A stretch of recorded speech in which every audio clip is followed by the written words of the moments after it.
Bed. Love. Bed. Bed. Love. Beyond. Bed, love, beyond. Bed, love, beyond.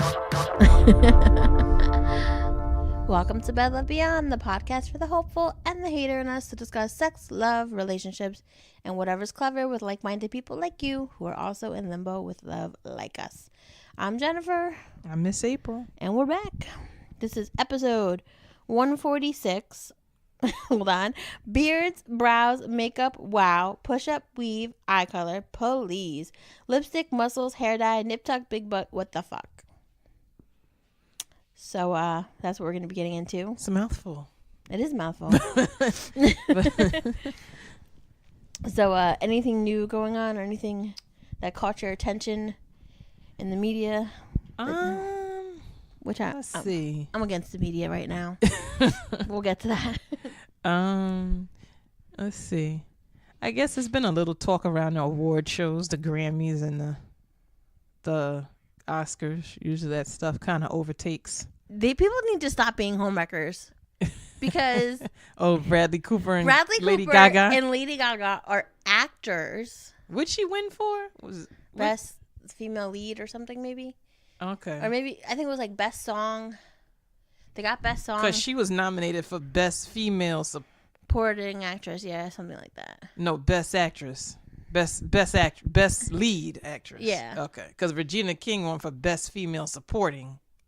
So Gaga was best lead. Oh, okay. Yeah. Now there's like many other females in that movie, so I mean. But I guess you're the star, so. Right. Yeah, that's why she got best lead. But they're actors. And they also spent a very significant amount of time together making that movie. Mm-hmm. And they're both very passionate people. Are they fucking? Who cares? Right. And Lady Gaga has always been she studied drama. She's always been into drama and dramatics and theatrical. But if they're on stage singing that's the way Marvin Gaye and Tammy Terrell used to sing to each other too. What do you want them to do? Be like, The Shallow, and then just like walk away. But if they didn't look like that, them paying, I don't think they like each other. Why did they bother singing a duet? They're not convincing. I was bored watching it. You're gonna say all those things. So to establish some kind of like chemistry or connection on stage is what keeps people. What's mind blowing to me is the amount of people who want them to get together and don't give a fuck about his girlfriend and don't give a fuck about his baby. And now they're just like, oh, they need to get together. That's why she left her fiancé. If they did, then they'd be like, that's skank, homewrecker. I'm like, make up your mind, people, because you know if somebody was rooting against your man, like, oh my God, he's so in love with Joe from accounting. Like, you guys look really good together. Right. But people, believe it or not, as regular average people try to hook me up at work. Really? I think there's a lot of people out there that feel like you're not married. And you don't, and I'm like, but you don't need to be married to be loyal. Right. Like marriage doesn't make you loyal. Marriage makes you married. Makes you legally intertwined. Marriage don't make you loyal. Either you're loyal to somebody. I think loyalty was make you get married. Right. It's like, okay, this person's, been loyal to me all this time. You're like, I'll put it on my side note list, but thank you, I'm good. But because it was like an officer, my coworker goes, he wasn't looking at me, he was looking at you. You should have showed him where the door is. I'm like, why would I flirt with that man? Even though he was fine. Jesus. But I'm like, why would I flirt with that man? That's not, why would I do that? That's crazy. There's always this guy, my friend always says, like, oh, if you weren't with whoever at the time I'm with, she's like, I would hook you up with him. But every time she tells me about him, like, he has some, like, crazy girlfriend drama. Like, something bad's happened and this girl's completely played him. And I'm just like, how did he not know? So I had to go to this thing this weekend and he was there. And she was like, oh, so-and-so sit next to Jen. And I was like, my boyfriend's over there. But then I was like, hi, how are you? And then like he was like looking around like a lost puppy. And I was just like, okay, you should just go. But he found someone else to talk to. But I was just like, oh, now I know what he looks like. Mental note. Good to know. But yeah, I mean, I don't know. So yeah, it's like you have to be very careful with fame and people's public opinion. And honestly, like, I feel like, okay, I'm mad at media for a lot of reasons, but if I was like his girlfriend, I mean, I give her a lot of credit. I know you can't like pay attention to all those things. That's why I'm not in that career field. But like, I would be like, damn, I'd almost want to come out and like make a statement. Almost like, I feel like I'd have to like shut it down. Like, he's with me, we're good. Shut the fuck up, all you little fucking housewives. Yeah. But I felt bad. But then you gotta. It's like you'll be making statements all the time. Exactly. Yeah, you gotta say something about everything, and some people do. I feel like, and I understand Cardi B is famous from Instagram, but I feel like she addresses too many opinions. She really does. And it's like, yo, y'all motherfuckers, blah, blah, blah. Yeah. Why are you even talking to them? You're gonna be addressing opinions. I think she did the right thing. Like, it's shutting down Instagram, right? Because she got a lot of flack for getting best female rap album. Something. It's like a top honor at the Grammys, and for the whole album. Yeah.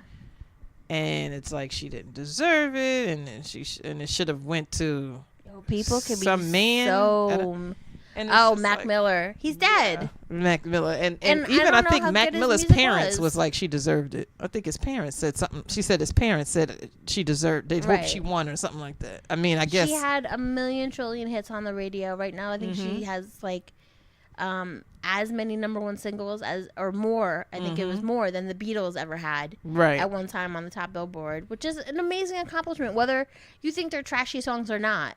Right. It's an amazing accomplishment. You don't get you don't just, people like to use the term packaged product, and I get it, but at the same time, it's a very hectic lifestyle. Right. And the girl went and had a baby, pushed the baby out, take the baby to the studio, whatever she doing. And you can't say it's not your call whether or not somebody deserves something. It's not your call. It doesn't matter. There's like this girl from Jersey that I think she wrote a couple songs on that album. So I guess you kind of get a Grammy too, basically. Well, not kind of. You get a Grammy too. And, somebody made the comment, like, and they had already done a piece on this girl just because she's from New Jersey, like northjersey.com or something like that. And somebody had made the comment, like, it was one person's comment, and it bothered me. That's why I'm not built for fame either, because all the other comments was like, congrats. What's her name? Damn. I remember. Is it Nia? It's something like that. But they were like, congrats, Nia, congratulations. And the one person, is it even that hard to write for those people? Because she wrote something on the Beyonce Jay-Z Carter's album, so she got some accolades for that. And she wrote for Cardi B and some other hit person. Like, bitch, what are you doing? Right. Is it that easy? And it's like, if the Grammys cared about talent, he's like, and he started naming these people. I know Bob Marley was one of them, and these other people who never won Grammys. And I was just like, Bob Marley was killed very early. Not killed, but shot and then died. Well, it depends on who you're talking to. Died from cancer very early in his. He was very young, technically. The government got him. But sometimes I'm a conspiracy theorist. I'm not even touching that one. Tell that to him. Well, his locks falling out from that cancer. Yeah. But I mean, Bob Marley was very young. Was he 38, 36, something like that? 36, I think. I should know this. That's really young. I have like a shrine in my house. I really should. It's not like Bob. I'm sure if Bob Marley had another good 10 years, he probably would have had a Grammy. Yeah. For the best reggae, whatever. Reggae wasn't even really probably recognized. A category at that time, right? So I was just like, somebody might have said something like that to him. But like, Bob Marley was really young when at 36 is fairly young. I mean, he had a lot of time to make a lot of babies and make some impact on the world, big impact. But he still was fairly young. He didn't die when he was 70. And but basically, he was like, "What's the big deal? It's not that hard to write for these people. They're packaged products. They're not all that talented. You may think it's easy. 36, you're right. You may think it's easy, but it's not that it's not just writing a song. You got to write a hit song. You got to write a song that they're going to play on the radio that people are going to want to hear. That's going to be popular. That's going to be catchy. That's not that easy. You don't have to like it, but So anyway, that was the Grammys and the Oscars. I don't know. I'm not a big fan of the Oscars anymore, but I'm glad Regina King won. Yeah, I'm glad Spike Lee won too. It was a really great movie, and he's been in the game for a while. So, and I don't really get. I don't know. Maybe I'm ignorant, but I don't really get why his speech was offensive to Trump. He didn't really No. Who was this? Spike Lee. Everyone was pissed about it. Like, he made it political. I'm like, he just said, go out and do the right thing and, use your voice and fight the power. Spike Lee makes everything political. Why would that be surprising? I don't know. They were just and other. He didn't say fuck Trump. I mean, other people come out and talk about time's up and and unequal wages for female actresses, and right. Other people come out and say political speeches all the time. Make their speeches political. They feel like this is my platform, and I'm going to use this moment on that live TV. I know he was upset that the Green Book won. And he's like, every time someone's driving a car, I lose. I had to look up what the hell that meant. He lost to driving Miss Daisy. I was like, okay, I get it. Yeah. So, but the reason I was talking to Sane today in Chicago. He's been on the show before with him and his interracial as fuck wife. And now their interracial as fuck baby who has a tooth already. I'm like, what? I'm like, is this baby really advanced? I'm like, I don't know. I'm not good with these things. But he was saying that in Chicago, like, the only thing anyone's talking about is R. Kelly, who, for some reason, some crazy woman went and bailed him out. Allegedly, it wasn't her money. Yeah, that was a weird statement. Yeah, I'm not saying whose money it was, but it wasn't my money. Somebody said in the comments, y'all can get on her later, but her restaurant has a banging jerk chicken omelet.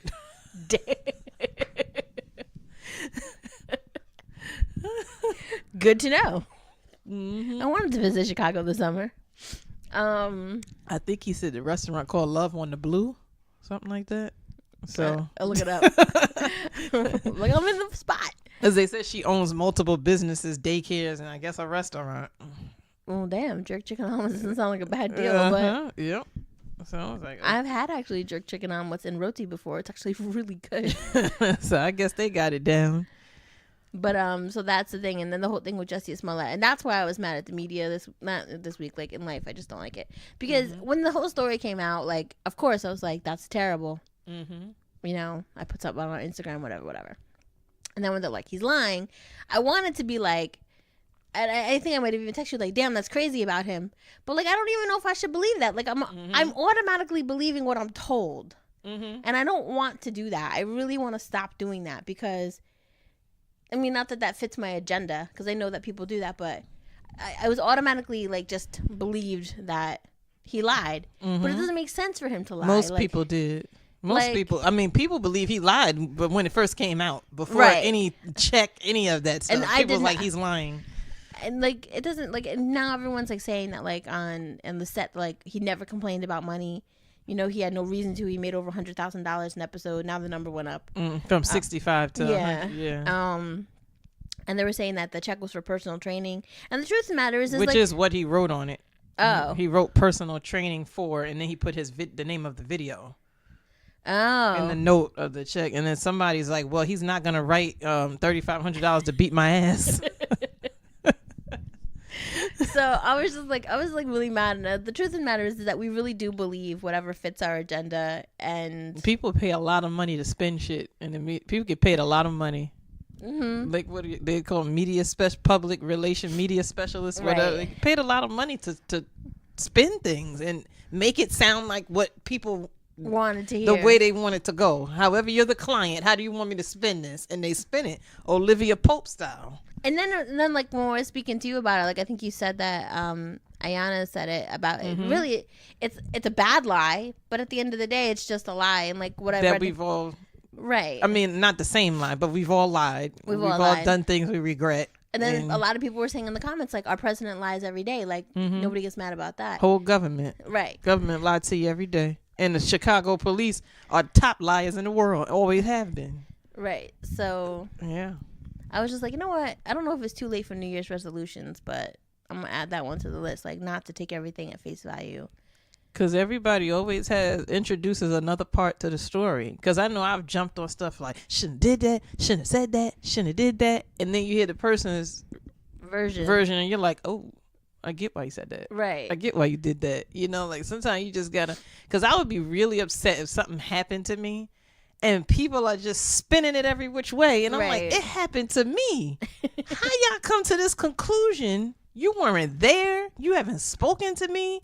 You just going by what the police say, what the media, and then sometimes what the police say and what somebody was interviewed said gets into the article, and the article saying it a whole nother way. Right. Because I can tell you from experience, having my kid at home on the couch accidentally, that I agreed reluctantly to be interviewed, and I'm reading the article and he talking about the police officer said 1, 2, 3 push.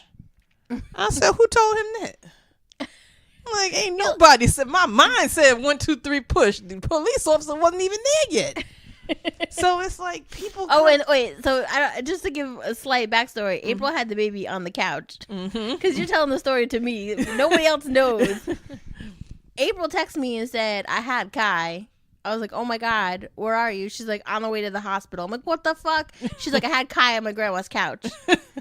So apparently you had Kai, and then I was there getting the placenta ripped out when I touched you. You're like, let me text Jen. Birth part 2.